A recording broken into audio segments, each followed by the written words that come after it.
नमस्ते दोस्तों, स्वागत है आपका हमारे चैनल पर। आज हम बात करने वाले बॉलीवुड की आइकॉनिक फिल्म में से एक शोले की। ये फिल्म 1975 में रिलीज हुई थी और इसे डायरेक्ट किया था रमेश सिप्पी ने। इस फिल्म में स्टार कास्ट कमाल की थी। धर्मेंद्र वीरू के रोल में, अमिताभ बच्चन जय के रोल में, संजीव कुमार ठाकुर बलदेव सिंह के रोल में, हेमा मालिनी बसंती के रोल में, जया बच्चन राधा के रोल में और सबसे यादगार विलन अमजद खान गब्बर सिंह के रोल में। ये film action, drama, comedy, romance और ट्रेजेडी का परफेक्ट मिक्स है। इसकी कहानी इतनी पावरफुल है कि आज भी लोग इसे देखते हैं और इसके डायलॉग दोहराते हैं, जैसे कितने आदमी थे या ये हाथ मुझे दे दे ठाकुर। आज मैं आपको इस फिल्म की पूरी कहानी डिटेल में बताऊंगा, जैसे कि यूट्यूब वीडियो स्क्रिप्ट के लिए। ये स्क्रिप्ट सरल हिंदी में है ताकि हर कोई आसानी से समझ सके।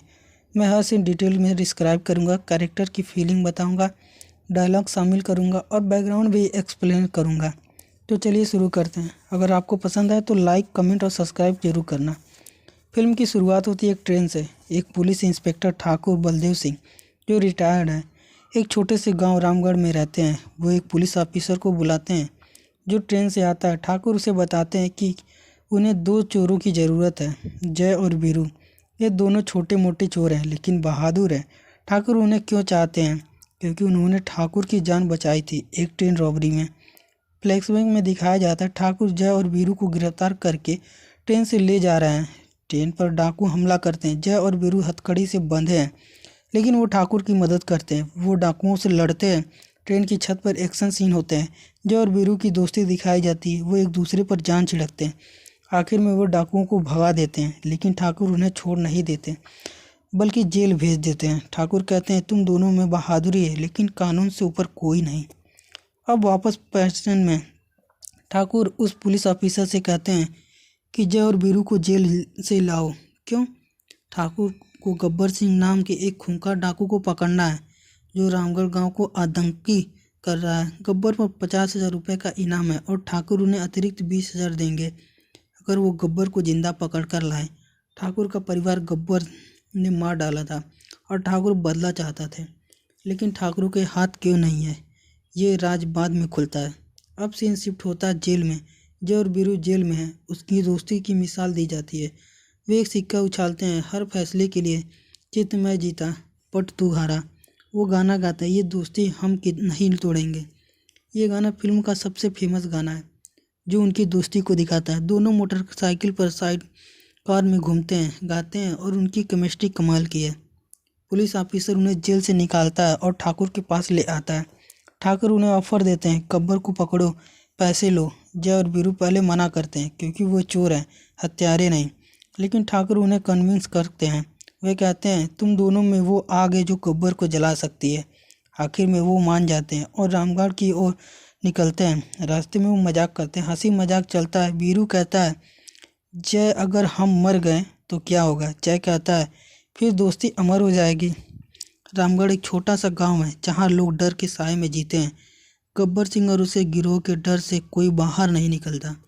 गब्बर का लेयर चंबल की घाटियों में है जहां वो अपने आदमियों के साथ रहता है। गब्बर का कैरेक्टर अमजद खान ने इतनी अच्छी तरह निभाया है कि आज भी उनसे लोग याद करते हैं। वो क्रूर है, हंसता है जैसे शैतान और उसके डायलॉग लेजेंडरी है। पहला सीन गब्बर का। उसके 3 आदमी एक रॉबरी लौटते हैं। गब्बर पूछता कितने आदमी थे तो कहते हैं 3। गब्बर कहता 3 आदमियों में से तुम्हें लूट लिया। फिर वो रिवॉल्वर में 3 गोलियां डालता है और रूसी रूलेट खेलता है। वो तीनों को मार देता है क्योंकि वो असफल हुए। ये सीन दिखाता है कि गब्बर कितना खतरनाक है। उसके आदमी काला सांबा जैसे हैं जो उसकी हाँ में हाँ मिलाते हैं। सांबा हमेशा पहाड़ी पर बैठता रहता है और गब्बर चिल्लाता है अरे ओ सांबा, कितना इनाम रखा है सरकार ने हमारे ऊपर। गांव में जय और वीरू पहुंचते हैं। ठाकुर उन्हें अपने घर ले जाते हैं। वहां राधा और ठाकुर की विधवा बहू जो चुपचाप रहती है, वो सफ़ेद साड़ी पहनती है और उसकी आंखों में दर्द है। जय उसे देखता है और पहली नज़र में प्यार हो जाता है। राधा भी जय की ओर आकर्षित होती है लेकिन दोनों चुप रहते हैं। दूसरी तरफ वीरू बसंती से मिलता है।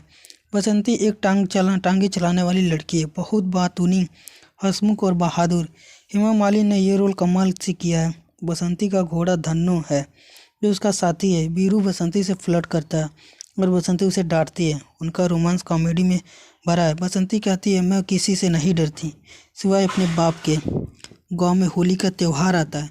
जय और वीरू गांव वालों को इकट्ठा करते हैं, रंग खेलते हैं, गाना बजता है। होली के दिन खिल खिल जाते हैं, सब खुश हैं। लेकिन अचानक गब्बर के आदमी हमला कर देते हैं। वो गांव से अनाज लूटने आते हैं। जय और वीरू लड़ते हैं, एक्शन सीन होते हैं। वो डाकुओं को भगा देते हैं, लेकिन एक डाकू पकड़ा जाता है। ठाकुर उसे मारने से मना करते हैं, कहते हैं कानून से सजा मिलेगी। लेकिन जय और वीरू देखते हैं कि ठाकुर के हाथ नहीं है, वो साल से ढके रहते हैं। फ्लैशबैक, ठाकुर गब्बर को गिरफ्तार करते हैं। गब्बर जेल से भाग जाता है और ठाकुर के परिवार पर हमला करता है। वो ठाकुर के बेटे, बहू, पोते सबको मार देता है। ठाकुर को पकड़कर उसके दोनों हाथ काट देता है, कहता है ये हाथ मुझे दे दे ठाकुर। ठाकुर बदला लेना चाहता है, लेकिन हाथ न होने से अकेले कुछ नहीं कर सकता, इसलिए जय और वीरू को बुलाया है। जय और वीरू गुस्से से भर जाते हैं। वो ठाकुर से कहते हैं अब हम गब्बर को नहीं छोड़ेंगे, लेकिन वो सोचते हैं कि ठाकुर लड़ाई में मदद क्यों नहीं करते। रोमांस का विकास, जय, राधा और वीरू बसंती। फिल्म में रोमांस के सीन बहुत सुंदर है। जय राधा से मिलता है और राधा दिया जलाती है। जय हारमोनियम बजाता है। उनका प्यार साइलेंट है,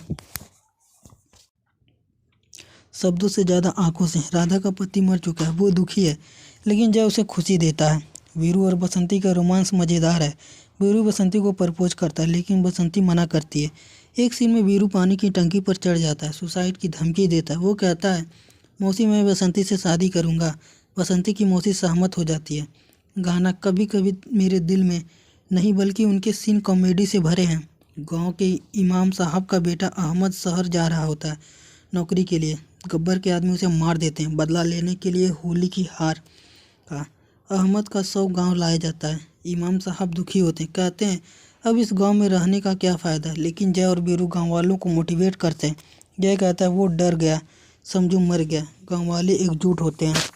जय और वीरू गब्बर की लेयर पर हमला करने का प्लान बनाते हैं। वो डाकुओं को ट्रैप करते हैं। एक सीन में बसंती पकड़ी जाती है। गब्बर बसंती को नचवाता है, कहता है नाच बसंती नाच। बसंती कांच के टुकड़ों पर डांस करती है। उसको पैरों से खून निकलता है, लेकिन वो नहीं रुकती। वो कहती है एक बार जो मैंने कमिटमेंट कर दी तो अपने आप की भी नहीं सुनती। वीरू बसंती को बचाने आता है, लेकिन पकड़ा जाता है। जय अकेला लड़ता है। वो डायनामाइट के फूल उड़ाता है, गब्बर के आदमियों को मारता है, लेकिन जय घायल होता जाता है। क्लाइमेक्स में ठाकुर गब्बर के आमने सामने होते हैं। गब्बर ठाकुर को मारने की कोशिश करता है, लेकिन ठाकुर अपने पैरों से लड़ते हैं। वे गब्बर को पीटते हैं, उसके हाथ तोड़ते हैं। गब्बर चिल्लाता है ये हाथ नहीं, फांसी का फंदा है। लेकिन ठाकुर उसे मारने से पहले रुक जाते हैं, क्योंकि वो पुलिस वाले हैं, कानून का सम्मान करते हैं। पुलिस आ जाती है, गब्बर को गिरफ्तार कर लेती है, लेकिन जय मर जाता है। वीरू दुखी होता है, राधा रोती है। वीरू बसंती से शादी करता है, लेकिन जय की याद में फिल्म खत्म होती है। वीरू और बसंती के जाने से और ठाकुर अकेले रह जाता है। शोले ने बॉलीवुड को बदल दिया। ये सबसे ज़्यादा कमाई करने वाली फिल्म थी उस समय की। इसके डायलॉग, गाने, एक्शन आज भी पावरफुल हैं, जैसे गब्बर का तुम्हारा क्या होगा कालिया, या वीरू का डायलॉग बसंती इन कुत्तों के सामने मत नाचना। दोस्तों ये थी शोले की पूरी कहानी। अगर आपने फिल्म नहीं देखी तो ज़रूर देखें। कमेंट में बताएं आपका फेवरेट कैरेक्टर कौन सा है। मिलते हैं अगली वीडियो में, तब तक के लिए जय हिंद।